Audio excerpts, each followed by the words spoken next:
ఒకవైపున రాజకీయ అధినేతలు, పాలకవర్గ అధినేతలు, మరోవైపున ఉన్నత అధికారులు, ముఖ్యంగా పోలీసులు, వీళ్ళ నిర్వాహకాలు ఆంధ్రప్రదేశ్లో కూటమి ప్రభుత్వానికి తీవ్రమైన విమర్శలు తెచ్చిపెడుతున్నాయి. ఇతరులు ఎవరన్నా అంటే వాళ్ళ మీద వీళ్ళు విరుచుకుపడతారు.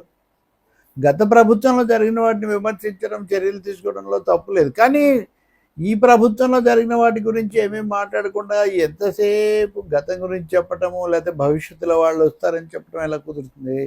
మొన్న ఆంధ్రప్రదేశ్ హైకోర్టు న్యాయమూర్తి జస్టిస్ భట్టు దేవానంద్ గారు ఐఏఎస్ అధికారి ఒక ఆయన చాలా ఉద్యోగులకు రావాల్సిన ప్రమోషన్లు నిరాకరించారు. అసలు రాగద్వేషాలు ఉండకూడదని చాలా సూటిగా చెప్పారు.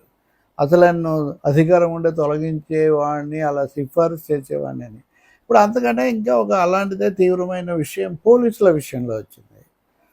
హైకోర్టు జడ్జి జస్టిస్ లక్ష్మణ్ రావు ఈసారి పోలీస్ అధికారుల మీద తీవ్రంగా ఆగ్రహం వ్యక్తం చేశారు. భీమవరంలో దళిత వర్గానికి చెందిన మైనర్ బాలిక తన మీద అత్యాచారం జరిగింది అని చెప్పి పోలీసులకు ఫిర్యాదు చేస్తే 124 సెక్షన్ మీద ప్రకటన కూడా ఇస్తే దాని మీద ఏమీ చర్య లేదు. ఇది ఎప్పుడు ఇచ్చారు? ఫిబ్రవరిలో.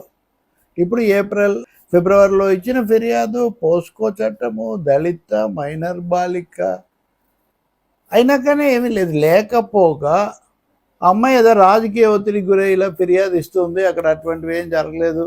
ఈ పద్ధతిలో అధికారి మాట్లాడడాన్ని హైకోర్టు జడ్జి తీవ్రంగా తప్పు పట్టారు. మీరు ఏ ఆధారంతో అలా చెప్పారు? అసలు జరిగిందా లేదా చెప్పడానికి మీరెవరు? న్యాయస్థానాలు కదా నిర్ధారించాలి.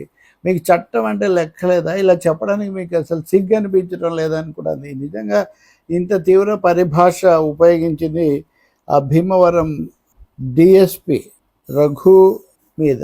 ఏంటి ఇంత తీవ్రమైనటువంటి పరిస్థితి అని జడ్జి గారు ఆగ్రహం వెలిబుచ్చారు.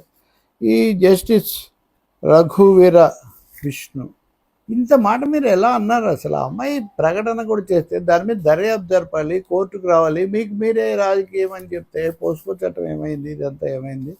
మీరు వెంటనే దీనికి సంబంధించిన వివరాలు ఇవన్నీ మాకు మే మొదటి వారంలోనే మాకు సమర్పించండి, మేము దాన్ని చాలా తీవ్రంగా తీసుకుంటున్నామని చెప్పారు. ఇదే సమయంలో అధికారుల అధినేతల గురించి నేను చెప్పాను కదా.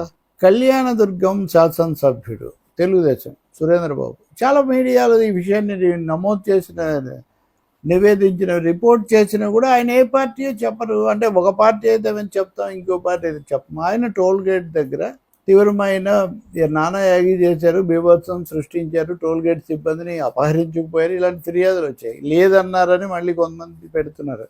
కానీ అక్కడ ఖచ్చితంగా గొడవ జరిగింది. ఖచ్చితంగా నా వాహనాన్ని అడుగుతారు, నా వాహనాన్ని ఆలస్యం చేస్తారని ఆయన వాళ్ళ మీద విరుచుకుపడ్డాడు. అక్కడ ఘర్షణ, వివాదం జరిగింది.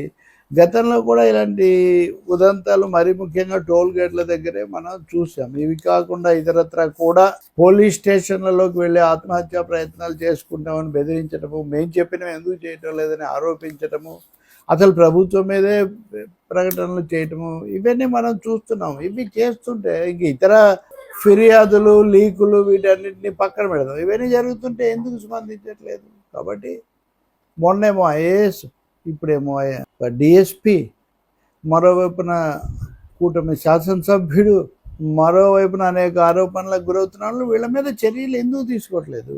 ఎమ్మెల్సీ అనంతబాబును అరెస్ట్ చేశారు, రిమాండ్ పంపించారు, మంచిదే. దాని మీద కోర్టు చెప్తుంది, ఆయన మీద తీవ్రమైన అభియోగం ఉంది, అందులో ఏమీ ప్రశ్న లేదు. కానీ ఎంతసేపు ఒకవైపే చూడండి అంటే ఎలా కుదురుతుంది? పైగా అధికారంలో ఉన్న వాళ్ళకి బాధ్యత చాలా ఎక్కువగా ఉంటుంది కదా.